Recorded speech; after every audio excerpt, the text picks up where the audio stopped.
What's up guys, welcome to today's video, and I will show you today the PCM and how it looks, how it feels now.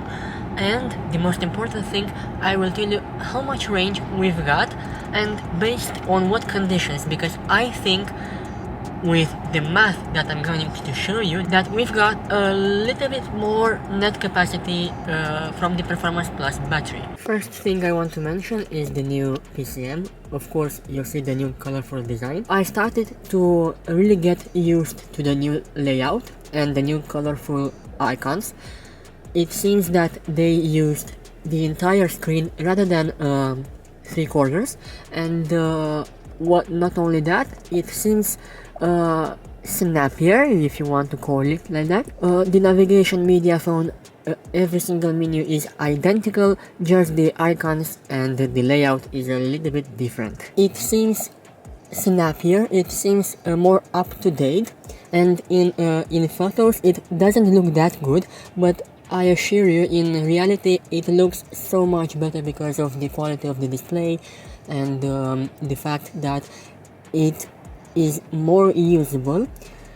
Just for an example, if I want to drive at night and I don't want to see the central display, it's much easier to read and actually do what I want to do. Previously you had to toggle on or off the message, but now it says switch off central display, switch on standby, switch on passenger, or shut down PCM.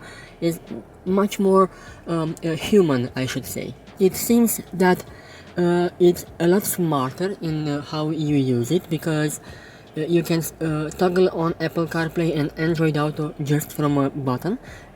Previously you had to go to devices and then activate the Apple CarPlay. Now I want to discuss about the range, and on my phone here I've made some math because I'm really terrible at math. So it seems like up front it's a bit better in terms of range, but I want to explain you with a example.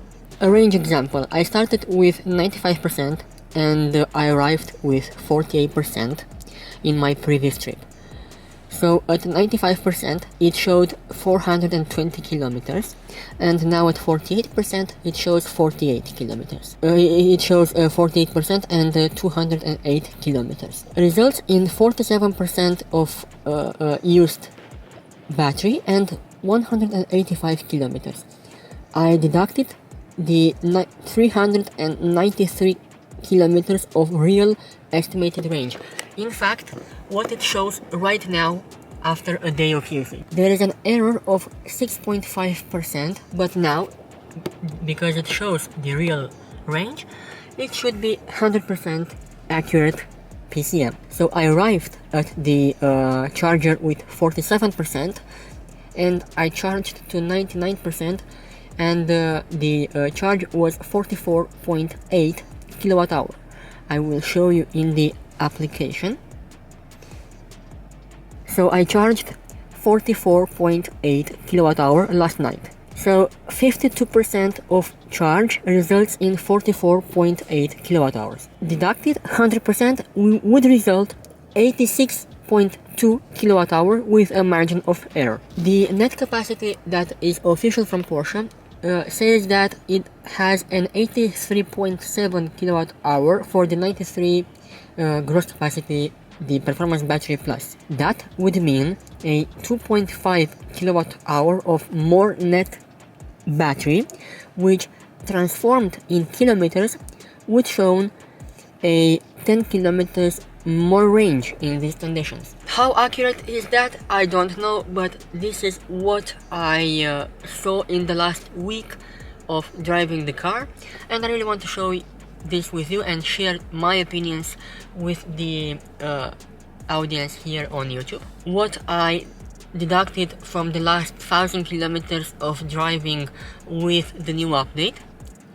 I think, given the conditions, the low temperatures and the fact that I have winter tires, this result is impressive. If I want to make a comparison with the last season, which I started in February, with kind of the same temperatures, I would say that it's a little bit more range, but the consumption is still the same, is around 20 kilowatt hours. What do you think of what I showed you today? Is it accurate? Is it overestimated or underestimated? Do you think the mathematics were wrong or were they accurate? Let me know in the comments below, and thank you for watching.